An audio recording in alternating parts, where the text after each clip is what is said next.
Ikinatuwa ni Chinese President Xi Jinping ang tinawag niyang new positioning ng relasyon ng China at Estados Unidos matapos ang summit meeting nila ni US President Donald Trump.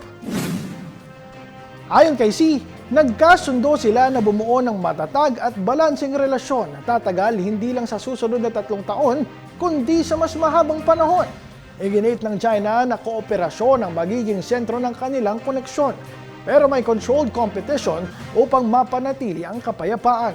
Nais din umano ng Beijing na paigtingin pa ang kanilang pagtutulungan sa larangan ng kalakalan, kalusugan, agrikultura, turismo, people-to-people exchanges at law enforcement. Bagamat bukas sa kooperasyon, nagbabala si Xi sa Amerika na magkaroon ng pag-iingat hinggil sa usapin ng isyu sa Taiwan. Kapag mali umano ang paghawak sa Taiwan issue, maaaring mauwi sa sagalot ang relasyon ng dalawang pinakamakapangyarihang bansa sa mundo.